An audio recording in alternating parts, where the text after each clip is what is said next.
during COVID, when we were reliant on our national economy and supply chains broke down, and there were shortages and empty shelves. Communities that were already under-resourced were hit particularly hard by that.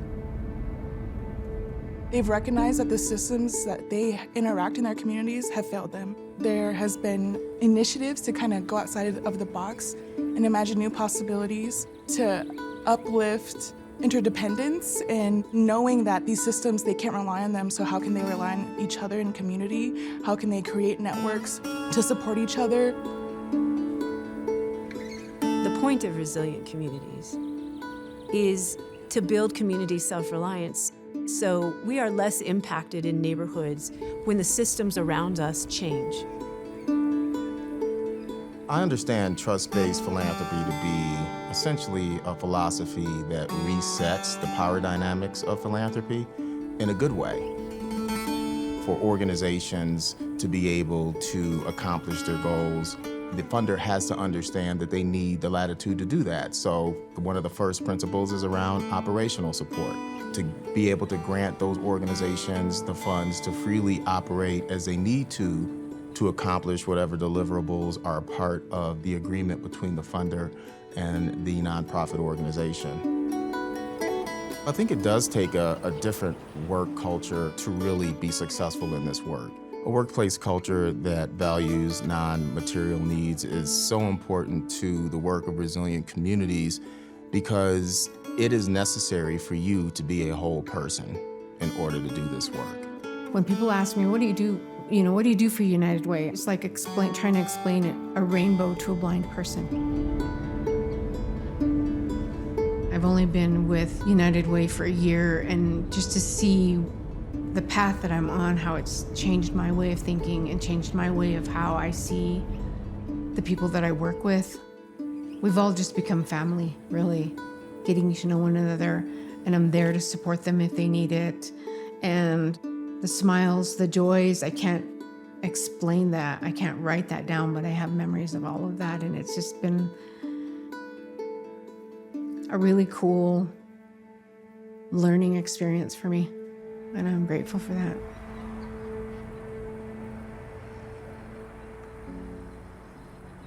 We did not want to do our traditional RFP process, request for proposals. We decided early on, our CEO, Rodney, in his wisdom, decided early on to keep resilient communities on a separate track from that, and that we really wanted to do things differently. And we even started to talk about and try to create new linguistic terms. So instead of a proposal, we created the concept of a dreamposal. We wanted people to dream about how they could exist differently. We're trying to go with a dreamposal. In fact, I think I might have come up with the word, but even I still backslide. We're all socialized into this current system of scarcity and fear and distrust. And so it's helpful to have colleagues who can kind of pull you back sometimes. Being trusted by the funder allows United Way, and me personally, to relax.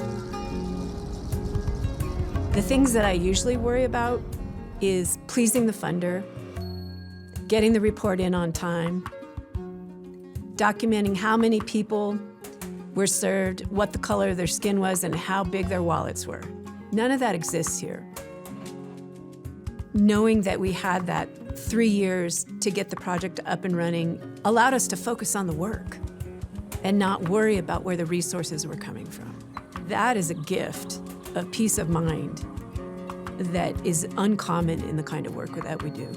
We wanted them to have that same peace of mind that they had 3 years to carry out a project, knowing that it would be funded for the 3 years. That allows them to focus on the work.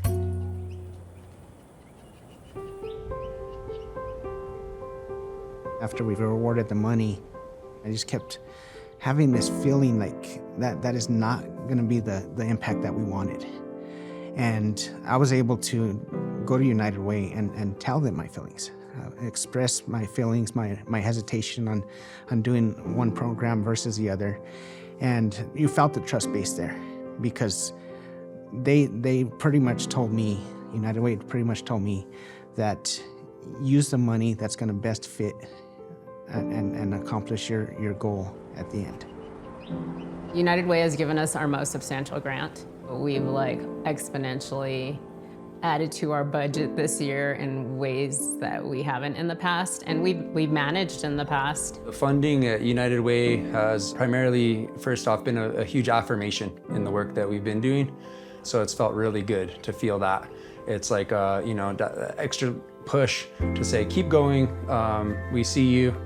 And that's not just here in the director role, it's all the community that we're with. That rippled out very fast, and we all feel affirmed to continue to build in our gifts and build, towards our vision of community and resiliency in northern New Mexico. We didn't have a belabored application process where we had to pathologize ourselves for money, which I'm not trying to do. We had a simple application that asked what would we do with this money, how would we leverage resources if we were to have them, and basically we just had to do a wish list of what we would do, what would be our vision with the money. We're early in the whole process, right? So there's not a whole lot of outcomes yet, right? But it's allowed us to dream.